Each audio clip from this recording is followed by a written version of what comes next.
Hello and welcome to Dice Masters United. I'm Spug. I'm Ben. I'm James. And I'm Peter. Coming up in this episode, We've got yet more spoilers from the upcoming Dark Phoenix set. We'll be delving into them and suggesting some team-building ideas for the standout character. In-person play is back. I'll have all the details from my trip to the UK Games Expo, which included an actual face-to-face Dice Masters event. And we'll be tackling the question of which Dice Masters character we would most like to go on holiday with, before bringing you up to date with the latest on the upcoming Dice Fight XL tournament. All that and more in the latest episode of Dice Masters United.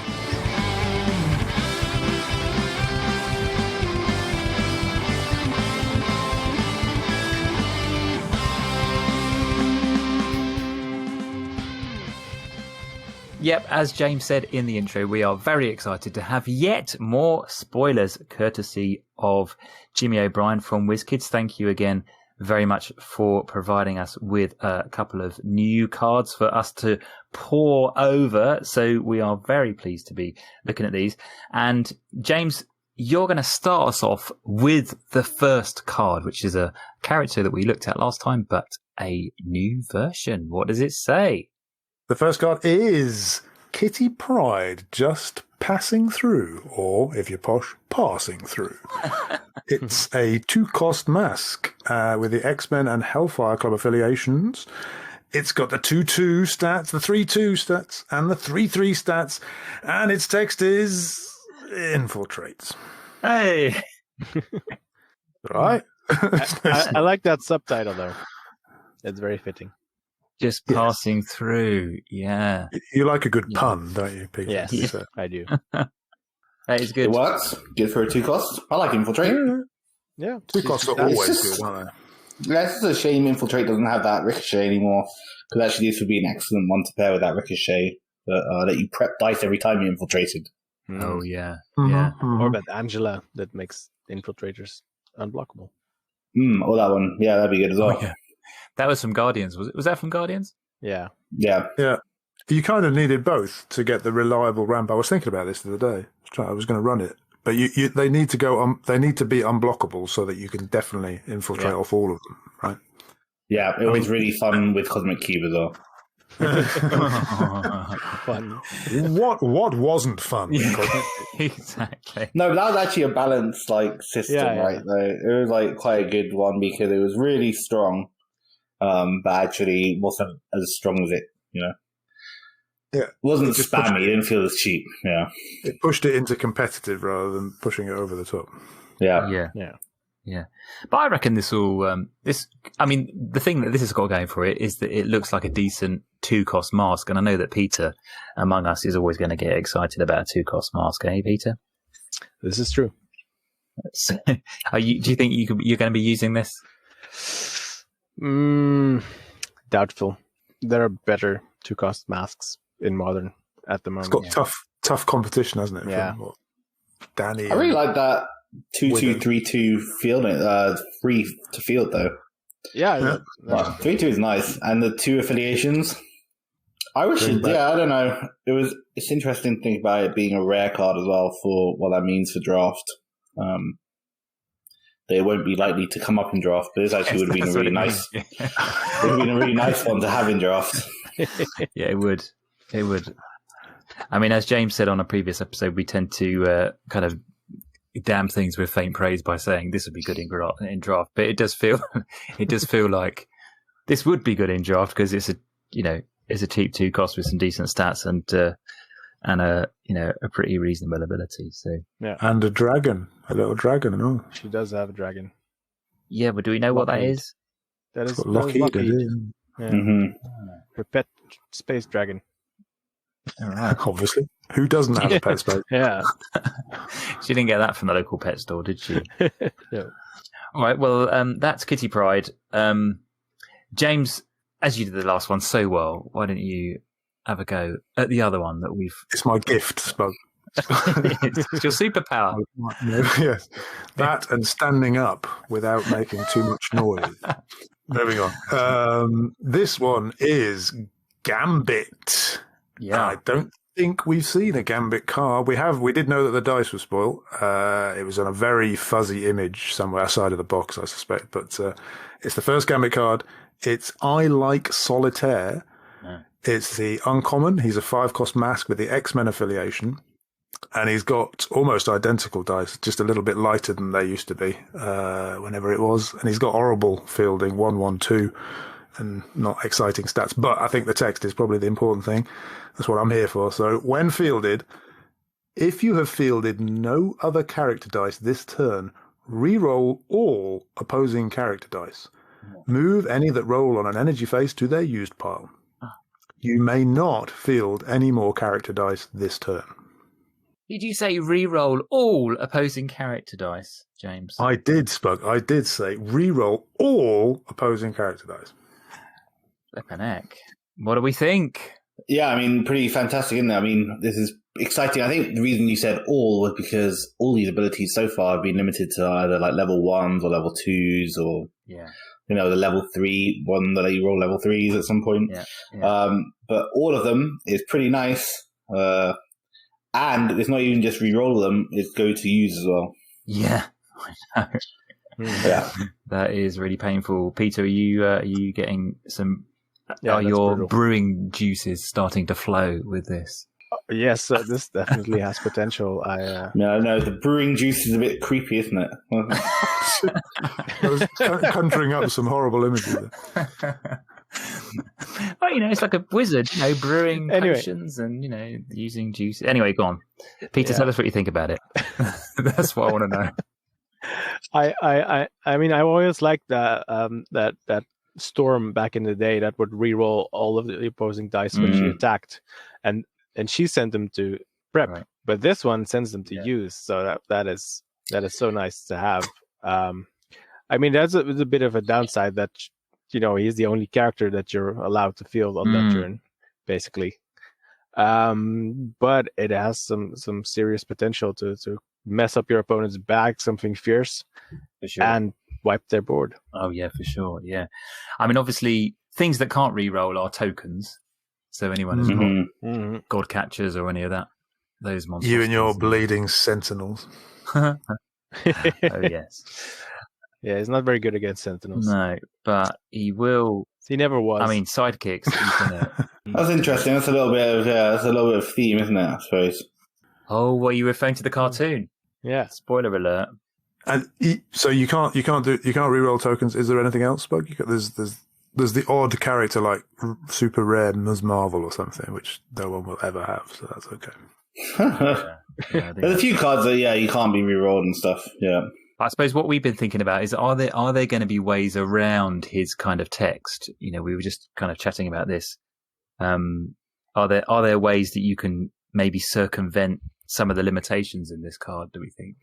Well, yeah, I mean, I suppose they've given up the kind of specificity of it, easy for me to say, by making it limited to the fact that you can only field him, right? Whereas stuff like the rare Batman I'm thinking of, which let you reroll either villains or non-villains, that was the restriction. Whereas this card has a restriction of you have to reroll everything, but you can only field this one character. So we were thinking about ways to work around this and for like team building and stuff. Yeah. And we think we may have come up with a little bit of a way around it. Go on. So the Loki, I'm forgetting the subtitle of the Loki, but basically the Awaken Loki, which is from the new Infinity Gauntlet set, which lets you awaken. I think it's the uncommon, right? Yeah, it's the common. Sorry. He's got the Awaken, deal 1 damage to target character die and ignore its text until the end of turn. Yeah, so the only way around this board state it sets up is to kind of blank him. So if you can blank Gambit after he's been fielded, you can ignore the second part of his text, that you may not field any more character dice this turn. So if you had Loki, you could Awaken Loki, ping Gambit, and blank the rest of his text. So that kind of leaves this Gambit open to like I think you were thinking of an Oscar build, Peter? Yeah. Get some aggressive Asuka stuff going on, getting her, pumped with fielding a bunch of mass characters and then swing through for massive damage. Because, sorry, I was going to say Oscar not only makes them cheaper, makes mass characters cheaper, but she, as Peter says, gets a buff of +1 attack, +1 defense every time you filled a mask superstar, which means character die, and that's all of her dice. Yep. Sorry, carry on. Yeah, so we can get this Gambit out with a few more masks at the same time. You can get Oscar big. And then Gambit's 4/4 stats are not bad either on top level. Yeah, just as fielding. No, even if he has a 2 fielding cost. Yeah. Yeah.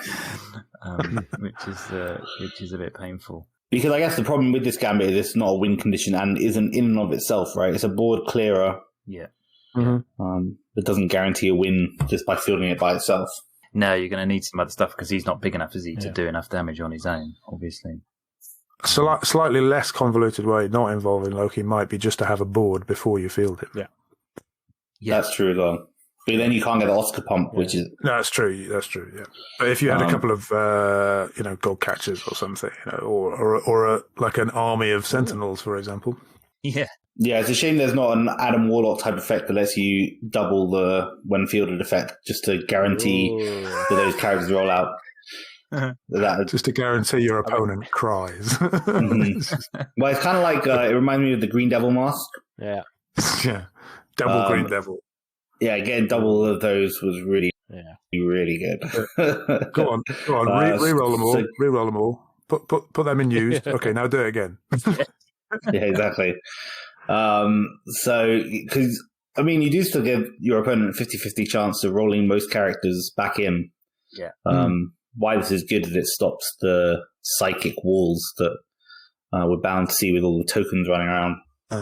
And that Mr. Sinister Global that Spug used so well in the video you guys did a couple of days ago. Indeed. Link in the show notes, of course. Of course, yeah, that is a lot of fun. I mean, the other thing we thought about is, of course, using the new mutation card that's going to be coming back, because that's an action die that enables you to swap a character die in your used pile with something in your field. But obviously that which enables you to get that thing in the field, but it doesn't count as fielding. So, so it gets you around the Gambit stipulation. Yeah. But I mean, that also works with the Awaken Loki, because it has the mutation global, which is spin up, spin down. And also would be good to just remove Gambit from the field. I can also see Gambit working with a kind of control team, right? So if you had like a bunch of stuff like the Drax or Typhoid Mary, if you had both those out and then you just keep going around with the Gambit, clearing their field until you're ready. And you can use Dark Phoenix to KO it, maybe. The global, the discount global, that's true, yeah. I'm just thinking, what is the, in Modern, what is the lowest? If we're going to polymorph things in, what's the lowest level 1 attack in Modern? Sorry, I mean the highest level 1 attack. There's Kang's a 4 attack on level 1. And that's pretty good. I'm just, okay. That's pretty decent. First 4 cost is Becky with a 5. Becky straight fire. And then there's a few more. John Cena, is that how you pronounce it? He's a 5. He's got crazy stats, actually.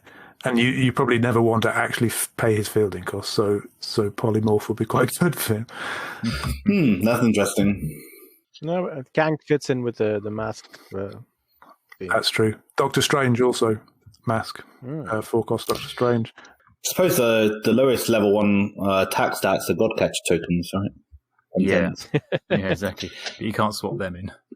No, well, I also had a question about how Godcatcher interacts with this Gambit in general. It's not particularly important, but it is something that we were kind of puzzling about. Yeah. So I suppose if any rules lawyers out there want to get in touch with what they think about it. So if you field this Gambit, you can no longer field anything else. If you have a Godcatcher trap ready in the field and you play an action to trigger the Godcatcher trap, you wouldn't be able to field the Godcatcher token, right? Would the trap then still be triggered and go to used? Or would it just fizzle?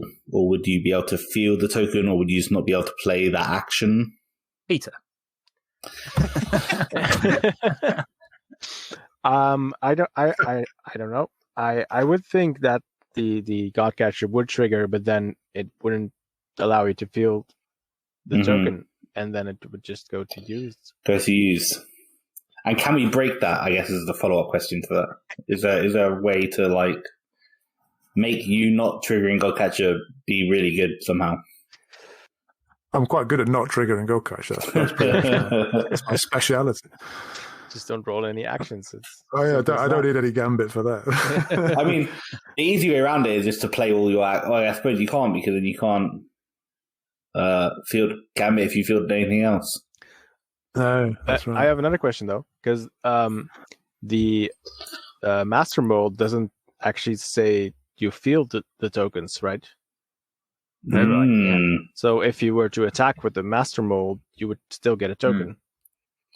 I think. Ooh. Does it say place? Place them in the field zone. Yeah, it's not fielding. Yeah, that's true.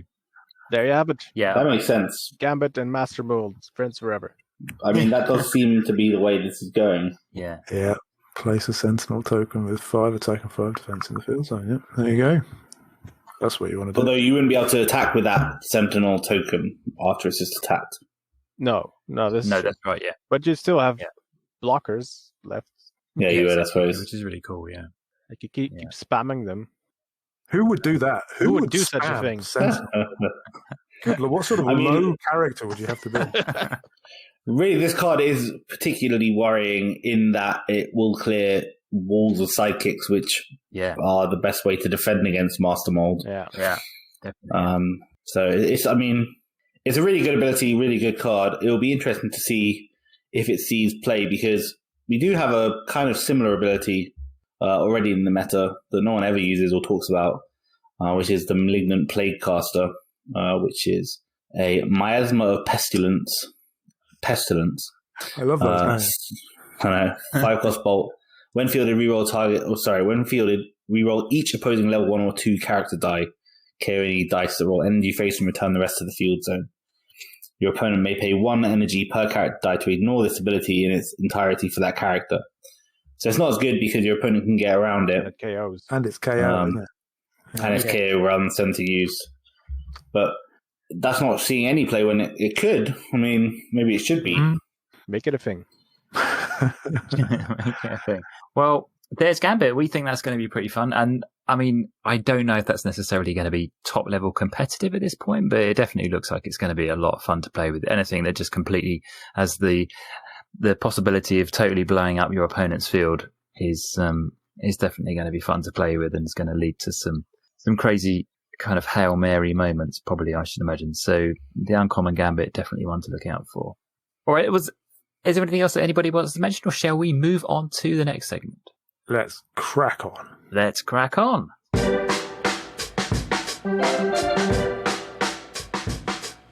Okay, so the lifting of all the major coronavirus restrictions in the UK has meant that the UK Games Expo was back this year.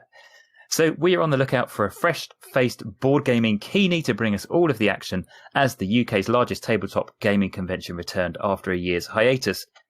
Sadly, though, we couldn't find one, so we had to instead send Ben along to give us the lowdown on the event, which featured a return to face-to-face Dice Masters competition. Ben, so for anyone who's unfamiliar with the UK Games Expo, what is it? So it's probably the UK's largest. I think it's I think somewhere it's like the 3rd or 4th largest in the world as well. Third, I think. Third. Games Exposition.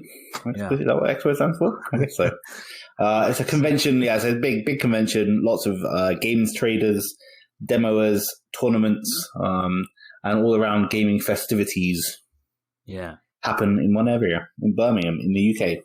It's at the NEC, the National Exhibition Centre at Birmingham, isn't it, for recent years, and it's grown kind of exponentially in the years leading up to the coronavirus pandemic, wasn't it? Because it was getting up to something crazy, like about 25,000 attendees. It was. I mean, it was getting frighteningly big. I remember when it was still in the hotel, so it wasn't even in the NEC proper. It was in like the hotel in the woods next to it. The Hilton. But it subsequently took over, at least 3 halls, big like aircraft hangars. So it was really massive in the past for the last couple of years at least. And then it's a mixture of not just traders, but also event. There are kind of interactive events, aren't they, going on? You can go and take part with seminars if you want to do board gaming design stuff. And then also like oodles and oodles of competitions, the kind of Ticket to Ride national competition, the Agricola nationals, the Carcassonne, whatever's, you kind of, you name it, you can play in it. They have like all the big Fantasy Flight, Star Wars based games. They do all the tournaments of those. Tournament for anything you want, basically. And there's all kind of role-playing sessions. RPGs, aren't there? Yeah, cosplayers. And also like even the kind of wargaming sort of tabletop, thing where they have all their tanks and models and all that kind of stuff. Set up. Yeah. It's kind of, it's supposed to be covering every sort of facet of tabletop gaming, isn't it, I think? But obviously, sadly, last year it was cancelled because of coronavirus. This year it is back, but, well, it was a lot smaller, wasn't it, Ben? What was it like this year? Well, yeah, I said it was over, it's got into 3 halls, I think, in the past. Yeah. Well, one of the main hall from at least the last few years was closed this time. Yeah. One of the halls was still open, but was just for gaming in the evening or whenever you wanted in the day, but was obviously a lot smaller. And then the actual demo space or the retail space was maybe about a quarter of the size it's been in the past, I think, probably. Yeah. Obviously to allow flow of people, so you're not all cramped together, which was successful. But also, I think because a lot of the big publishers from America, in particular, didn't make it over. Yeah. And then I think even the European ones didn't send a stronger contingent as they have in the past. Yeah. So there's a lot of British-based and smaller publishers, indie publishers, which was really nice to see, actually. Oh yeah, yeah. So the kind of expo itself, the kind of gaming exhibition of it was a lot smaller then, was it? This time around, with far fewer traders, etc., than there would be in previous years. Yeah, less people, less obviously big name games. I think that's true in general. It's been a bit of a weird year for the hobby in that oftentimes a lot of the game releases are condensed down into this period of time, into the summer months, because that's when all the big conventions happen. Yeah. So you obviously want to release your big games in line with those conventions, which hasn't really happened. I think people are saving them towards the end of the year this year. So the kind of big name, like you want to run for it. So there's obviously often these like gifts you'll see of people running through a trade hall to try and get the hottest game. Yeah. That didn't really happen this year. I think there was a couple of games which kind of stood out as being quote unquote hot, in that they were being demoed constantly and you couldn't really get a table for the demo. What were they? So Equinox, which is a small little card game, which is a reprint of an old Reiner Knizia game, which Plan B have republished. Plan B are the ones who published Azul. It's kind of like their new nice looking game. They've done really nice artwork and it's quite a simple family little race game, but they had 2 tables of that demoed constantly. It took us till Sunday to get a seat there, and the game was okay. After all that. After that. But people seem to be loving it. It sold out on the Friday. Oh, wow. And then there was like Dune Imperium, which is the new one, obviously in tandem with the new movie. Oh, yeah. Coming out June. So that was pretty hot. And then another kind of big thing that kind of took over a lot of the attention of people in the hall, I think, was Blood on the Clock Tower, which is like a social deduction game, a bit like Resistance or Werewolf. Oh, yeah. But they were doing demos of that constantly, which was a really fun kind of experiential game to do. Maybe not in the middle of an expo hall with a face mask on the whole time, trying to bluff to people. But it was still fun. I was the murderer of the town, and I got through to the last day. I got through to the last night when the townsfolk decided to lynch me. But I did kill like 5 of them, so it was fine. Fair enough. It's fair to say you might have had it coming then. But yeah, no, even it's nice to just see some of the smaller British publishers like Alley Cat Games who aren't as big worldwide, but still have a presence here, and they making them kind of the big players in the hall was really nice. Yeah, yeah. And I mean, obviously we're veering away a bit from Dice Masters, but obviously Dice Masters has kind of been entwined, should we say, with UK Games Expo in recent years. Mm-hmm. It's kind of held the UK Nationals on a number of occasions. And certainly, I think, Ben, we met there probably in 2016, did we? Probably for the first time. And we met there, well, I don't know, you don't remember, but we did, I think, play on the first UK NATS, which I think was 2015. 2015 it was, you're right, yeah. Because that was my first year going to a Games Expo. Yeah. I went there for the Dice Masters tournament and got whooped. Yeah. Every game, which is similar to how my event went this year. But I think in general, the Ministry of Dice in particular for the UK scene has kind of kept Dice Masters at the UK Games Expo regularly and consistently. Yeah. Even after UK NATS kind of got shifted around a little bit. Yeah. Yeah. And then cancelled. Yeah, because James got shafted. James, we met there, didn't we, as well? That was the first time we locked physical eyes on one another across a sweaty board. That's also the only time I've met Ben. Yeah. Oh, wow. Crazy. And music played. There was moonlight and laughing and love and romance. Yeah, we don't say what kind of music it was. Those kind of horror kind intense. of violins. Oh, okay, yeah. Was it sort of elevator music? Yeah, exactly. Peter, you've never made it across the UK Games Expo, no? I have not. No, I was considering it last year, but It didn't happen. Yeah, a lot of us were considering it last year. Yeah, indeed.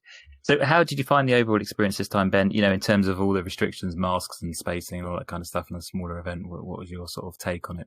I mean, I don't love wearing masks, but I think it's necessary, and everyone at the expo, I think, for the large majority, wore masks for pretty much the whole event, especially in the kind of gaming, the retail bit. When you went into like the open gaming space, and when you sat down at a table, I think people were more comfortable taking off masks, which was nice just to have a break from that if you wanted to. Yeah. Also, the NEC has lots of open spaces around it, so it wasn't that much of a problem. And then, it's something we have to do. So it felt quite secure. We have our double vaccination sign shown, and something actually that was quite nice was they were offering vaccines at the trade hall. Oh, right. So if you hadn't, they had like the NHS had set up a big stand so you could go along. Excellent. Which is, it's not something for everyone who wants to do it, but it is nice that they offered it. And the nurses there, I spoke to them several times because I obviously seemed like someone who wouldn't get vaccinated. So they always came over and asked me, like, have you had your vaccinations yet? And I was like, yep, two times. And they're like, oh, that's really good. And I was like, yeah. And I had a nice conversation with one of them. So, You obviously look a lot younger than you are, Ben. That's clearly what it is. Oh, yeah. Yeah, I'm too young. Yeah. You're 17. I am young, actually. Thank you. In my mind, I get the opposite experience. There was restrictions for pensioners in Lidl in Slovakia. And I just walked in completely unawares of the timing of this restriction, and I was walking around thinking, "Wow, this is really chilled out. There's not too many people in here.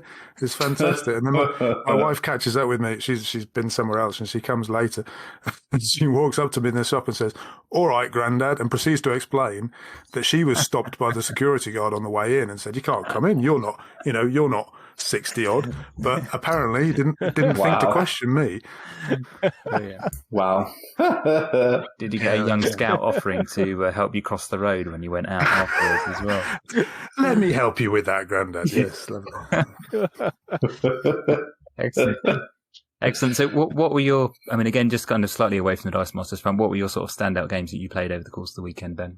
I played a game called Tranquility, which is by a group called the Board Game Hub is the name of the publishers on the box, but I think Redwall Games was the stand. Yeah. That's a really nice little, just quick puzzly card game playing thing. You play numbers 1 to 80. And that was really nice. I also sold a bunch of games to that stand, so I went there several times. Nice. So that they have a soft spot for me for buying all my games. What else did we play? Awkward Guests, which is like a Cluedo type thing, but with more complex rules. I like that. That's good.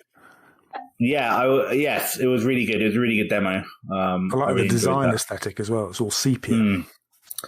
Yeah, it's a very grumpy old man kind of aesthetic, so it fits you well, James. Absolutely. Yeah, like a cross between like tea stained and Exactly. yeah. If I was a game, I would be An orc again. But no, yeah, it's basically Cluedo but with modified, a bit more rules, a bit more deduction, very thinky. It's Cluedo but good. Is Colonel Mustard in it? No, but there's several. They're all like alliterative names. I can't remember any of them, but they're very funny. It's very tongue in cheek as well. Yeah, and then we went to one of the stands that stood out to me was UKGE Games, which also you'll like this. So it's a French company, and one of their subsidiaries, I guess, one of the smaller publishing houses within the UKGE Games line is called Sorry We Are French. That's the name of the company. So, but all the game we played about 4 games there, and they were all really good. Old Tree was particularly like a storytelling. You're like rangers going out, and it's like a little bit of co-op, which I don't normally like, but it's really good storytelling. So yeah, no, I mean loads of games. You could go on all day about the games. So cool. Dice Masters is always the best one. So, but you also played a bit of Dice Masters, exactly. Yeah. So the good fellows. Chris and Andy over at the Ministry of Dice, they were putting on it's a bit of a last minute Dice Masters competition, because I think they weren't able to get the green light until quite late in the day. So they went for a single affiliation event, didn't they? I think, tell us about it. What was how did it work? What was it like? Wow. Well, first off, I heard Andy was going to come, but then he heard I was coming and was scared, so he didn't bother. But no, Chris did a great. Was he able to make it? No, he wasn't. No, it's a bit of a trek for him, I think, from the south of England. But anyway, also he's scared of me. But really? No, just the last time he played, he beat me at Nats, so he probably doesn't want to play me again. So he can just. Anyway, can't get revenge that way. Anyway, so Chris did a really good job putting on the event. They liked their single affiliation. And it was just really nice to play with some of the people in the UK community who are, talk to on Discord, haven't met in real life. It's nice meeting them in person.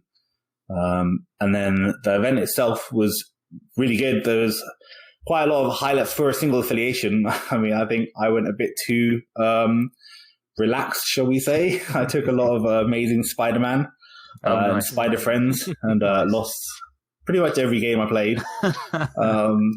There was also Justice League, and DC in general was very strong. Was it? Yeah. I think there were. It was golden, was it? It was golden. Yeah. No, yeah. Of course, yeah. But stuff like Super Rare Ronin was a particularly strong card, I think, on a one person's team. And then the Justice League, I think Chris won the whole event with the Justice League team with that green arrow that deals damage. Equals to the number of Justice League characters you have out. Yeah, that's as a board clear. Yeah. Fun. It was really fun. So yeah, no one took it too seriously. But yeah, obviously a lot more seriously than I took it. Because my Spider-Man wasn't particularly forthcoming in winning the game. But no, it was really fun. It's good to meet people play in person finally. Well, this is it. I mean, when did you last play an in-person Dice Masters event? An event years ago. Yeah, so ages, and in the UK as well, because obviously you were in Canada, weren't you, for a couple of years? Yeah, and it's always nice. After that, we did a Chaos draft. Nice, yeah. Which was really cool. I got a ASM pack in that as well. But no, it was a lot of fun. Just everyone in the UK seems very friendly, doing trades and just generally talking about the game and seeing everyone's team. I got to show off my promo Jubilee and promo Sarina, so I was happy about that. just showing off to everyone about that. Have you just got them? Not about my team. Around your neck? You got them in a belt or something? Have you that you just? No, yeah. You come in like a wrestler, holding up your belt with your. Yeah, and if anyone beats me, they get to keep them. Promo. Oh, is that a promise? No. Because I would have lost it about 10 times over the weekend. So. Excellent. And what was their numbers-wise? About a dozen players or something, was it?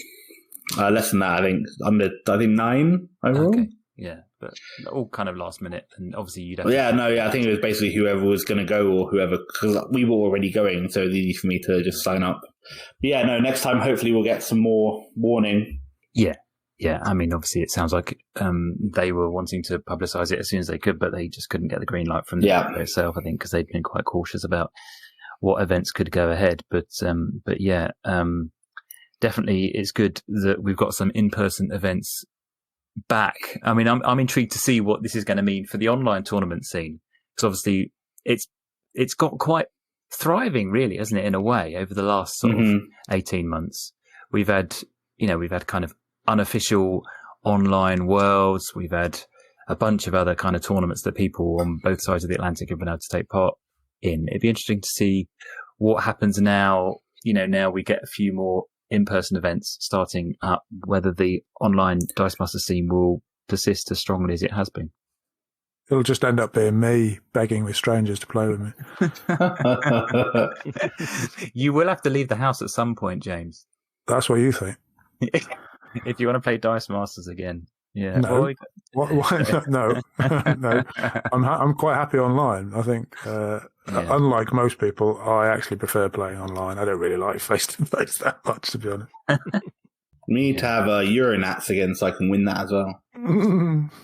Now you're in the right half of the world. Yeah, exactly. Then Mexican Nats, and I can go win that. Australian Nats, and I can go win that.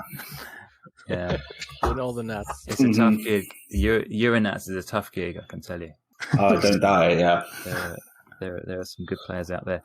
All right, well, that is the UK Games Expo. Ben, thanks very much for reporting back from that. And were you there? Did you take part in the UK Games Expo? If so, what did you think?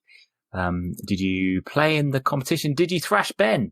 If you want to crow about it, please let us know by using the contact details at the end of the show. Otherwise, we'll move on to our next segment.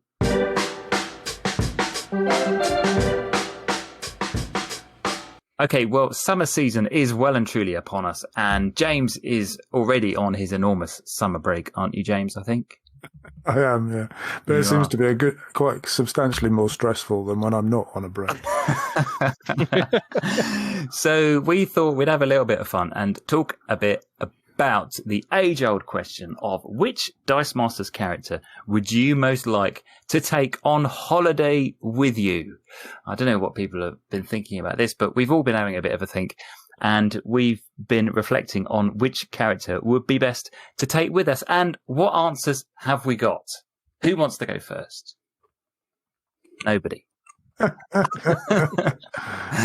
James, not all at once. Yeah, exactly. Yeah, don't everybody shout at once. James, what are you thinking? Who would you like? Which Dice Masters character would you like to take on? I trawled through the entire alphabetical list of Dice Masters characters, trying to think of something amusing to say. But the thing is, I don't really like holidays that much. And furthermore, I'm not that keen leaving the house, or leaving the house, or actually going anywhere with people, let alone Dice Masters characters. So in the end, I decided that I'd probably be best off with Slifer the Sky Dragon, because at least he's a dragon, and dragons are pretty cool. He is pretty cool. I suppose you could use him as a mode of transport to get to wherever you needed to go. Indeed. I mean, in your case, just the end of your garden, by the sound of it. But... just steady on, Spark. I don't know about end of the garden. Sounds a bit far. It does. A bit too outdoors. Baby steps. I actually went for a walk, believe it or not. I went for a walk. Yeah, I've been going for regular walks in the countryside, watching birds. Anyway, you carry on with your holiday conversation. What other benefits are there of having a dragon with you on holiday, would you say? Well, nobody. People will leave you alone. Yes, people would stay the hell away from you. That would surely be a good thing. Portable barbecue. Oh, that's a good point. There you go. Indeed. Yeah, wow. You could get your sausages done in I'm not time. very keen on barbecues, if I'm honest. Or fun of any description. James likes none of the things. All right. Well, Ben, what were you thinking? All right. Well, I've got kind of a not real one. It's not a character. It's 3 objects, all linked by being rings of particular types. All right. So... and they all link. One of them links back in with James, which I'll come to last. So my first thing is a ring of magnetism. Right. So I'm thinking like you're at a restaurant on holiday, and you kind of you've been tired because you've just been to the beach, and now you want a drink, and the waiters are taking ages because they're fussing over there. Pop on the ring of magnetism, the waiter comes straight to you. Okay? He can't target anyone else. Yeah, no, has to target you, see? But then, in case that gets a bit too much, you have the other ring, which is the yellow lantern ring. All right. Which gives you intimidate. So no one comes near you, okay? So this is the opposite of this. So this is when you're at the beach and you want to clear a space for yourself. Okay? You put on the yellow lantern ring, everyone runs away from you. So you have space all to yourself or just a pool to yourself, okay? Then the third one is the Ring of Winter, which links back in with James' one in a second. But the first thing is the Ring of Winter, which is epic magical object, the super rare, has a global where you can pay a bolt and things cost less, right? Holidays are quite expensive. You can pay a bolt, make everything cost 2 less. What that means in practical money, I'm not sure. But holidays can be expensive, so you want to make them cheaper. And then at the end of it, you can summon a dragon. So I got the Slifer package as well as other packages. That is brilliant. Very good. And all you need, I mean, there's not even very much packing involved. You can just no, exactly, flip little those rings, 3 things on your fingers, and Bob's your uncle. That's genius. Well, very good. I mean, everything costing 2 less. I mean, that's definitely going to appeal to James. Yeah. That's not everything, though. It's only the expensive things which cost 2 less. Actually. Oh, yeah, that's true. He's not going to buy anyway, so it's going to cost at least 6. Yeah, it's not my sort of thing. No, I'll go with 1,000 Island Dragon Global, please. And use it multiple times. Well, actually, the 1,000 Island Dragon could be quite useful on holiday. Surely. I mean, you can never have too much 1,000 Island dressing. Indeed. Peter, what are you thinking? I suppose I would go with Iceman because he seems like a cool guy. He does. He does. He would be very cool, and I suppose you would have a never-ending supply of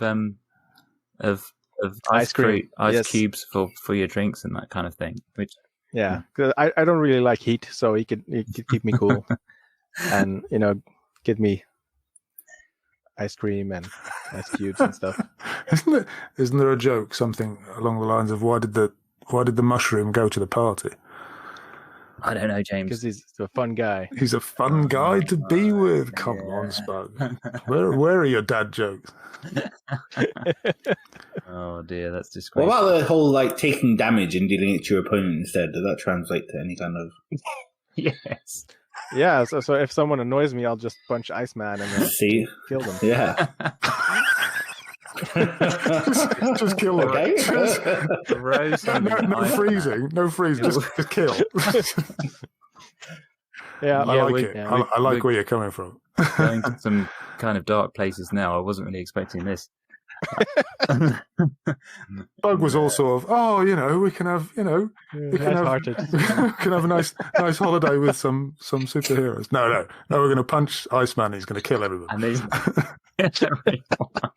Anyway, Spug, what about you? Thank you for that contribution. Well, I mean, my thought process was this year, obviously, anybody in the UK is probably limited to, well, if they were thinking about it earlier, they were probably limited to taking a holiday within the UK because we weren't sure about whether we were going to go overseas. And anybody who's ever lived in the UK or knows anything about the UK or has been to the UK knows that one thing about the UK is that the weather is extremely unpredictable. So obviously the perfect person to take on a UK holiday would be Storm.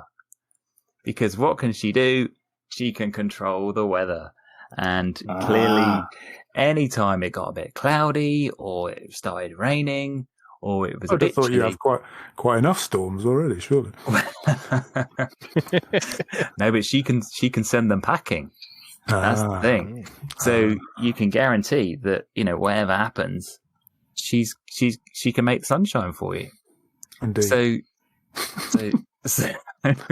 that's my answer. And you can finally find out what happens to a toad when it's struck by lightning as well. Yes, that's right.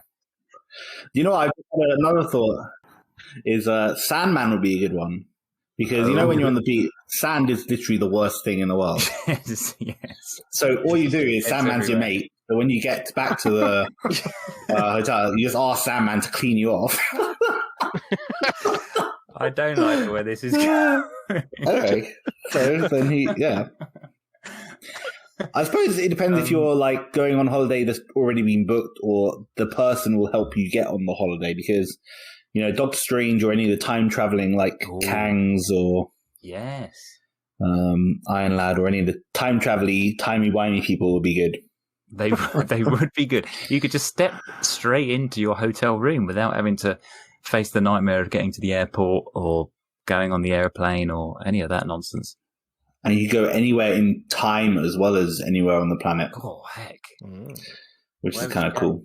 Or for James's, I don't know, but for James's thing, you could have Loki. So you never have to leave your room. Loki can just cast an illusion of being somewhere else. And never actually have to leave anywhere. I don't actually want to be somewhere else. Just bring me a curry and I'll be fine. So you want create food and water is what you're saying? Yeah, exactly. That will do. Okay. Yeah, that's good.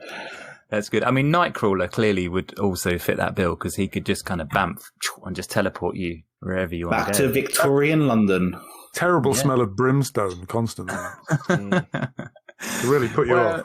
He'd probably slope off some of the time to do his Nightcrawly things, but yeah, he could be quite helpful in terms of getting you there without the stress of the journey. Indeed. Spoke. Wrap it up. Pip the Troll's always drunk, so he's probably a good one to hang around with. Hercules has got a big crate of booze on his shoulder, hasn't he? And on his dice. What you want? It could be a bit of booze and ice. There you go. So Hercules and Iceman. Yeah.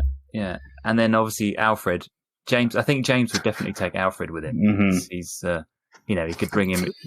He could bring him his slippers and his cup of Earl Grey tea while he's on the beach in Ibiza.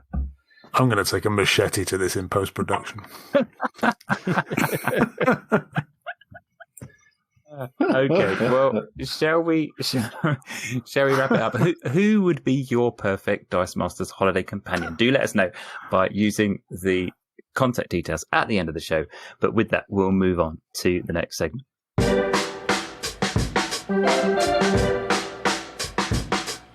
All right, well, I think the kind of last thing in the show is just a little update on Dice Fight XL. James, it's over to you for this. You've been building a web page, I think, for the Dice Fight XL so you can give us the details. What's actually happening? When is it? What's the format? And what do people do if they want to take part? It's Saturday, the 14th of August, Bug, which is the Saturday coming, presumably, when this, if you're listening to this fresh. And the format is modern, but you can use up to 2 proxies from the Dark Phoenix spoilers, which obviously you can find on the website.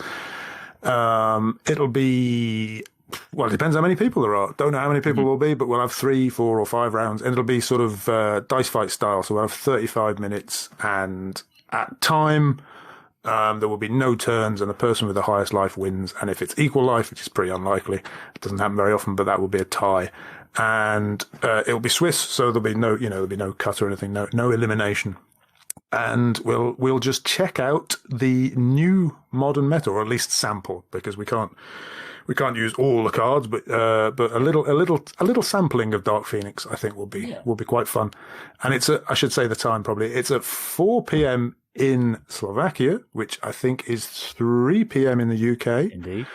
On the East Coast of America, I've been practicing. On the East Coast of America, that would be 6 hours before that, I guess. So that would 5 hours before the UK. Yeah. Oh, 5 hours before the UK. Okay, so that's what, 10 in the morning, I think. Correct. Yeah. And presumably the other side of America is what, 3 hours? It would be 7 a.m. Yeah, it's quite early. So some I thought it was 8 maybe, but somewhere around there. Okay, so it is possible for most people, and even for people in Australia and presumably Southeast Asia. I think it might start at like 10 or 11 or something. You could actually get it in before you go to bed. So. There's no ban list, and this webpage that I made today, it's got all the information that you need. Obviously, I'll put it in the show notes, and I'll keep spamming it a bit. Oh, people won't mind if I spam it for a week or so. Okay. In the relevant places. There are no prizes, and there is no entry fee. It's for fun and exploration. Yeah. And we've made some videos for you. Ben and I, and then Spug and I made some videos which are also on that page with possible brewing inspiration for you. Yeah. And all the details, the sign up stuff is through Challenge. I thought I'd give Challenge a go again. Once a year is enough for me. It's all there on that page. And if you have any questions, obviously just get in touch. Excellent. So that's 14th of August. On that afternoon. Well, possibly not in the afternoon, depending on where you're in the world. But do get involved. All you need is a webcam, and you'll be able to play. So it'd be great to see you there. If you're able to take part, and if you want to test the kind of the dark, dip your toe in the Dark Phoenix waters and maybe use a couple of proxies in the new team, it promises to be a lot of fun. So do get involved if you can. So what else is coming up on the Dice Fight front, James? 12th, 19th of August. What you got? I guess that the next event after this is freshly released would be the second practice for Dice Fight XL. That's Thursday, the 12th of August. Does that sound about right? Yeah. Then there's Dice Fight XL. Then on the 19th of August, we have 10 from 10. The others. So not Marvel, not DC, but there are, I think Nick counted maybe 12 or 13 other sets which don't belong to either of those IPs, and you can have one card from each of them.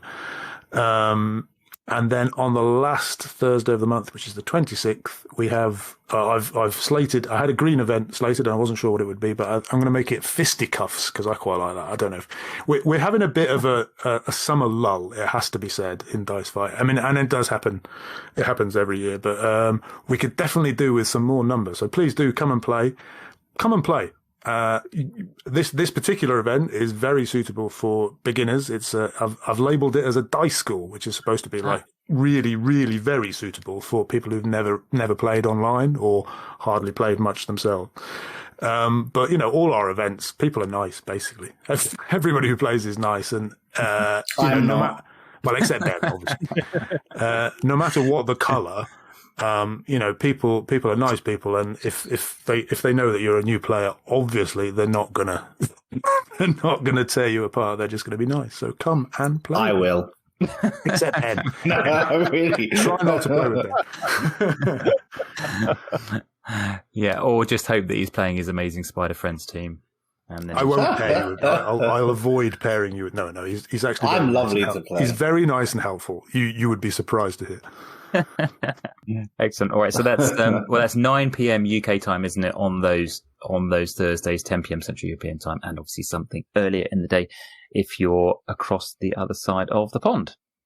Indeed. All right. Well, there's any other bits of AOB? I should just mention my London Marathon exploits. I'm running the London Marathon on Sunday, the 3rd of October, to raise funds for a local children's charity called Skylarks. If you were able to see your way to provide a little bit of sponsorship for that charity, they would be extremely grateful. We will put a link in the show notes accompanying this episode.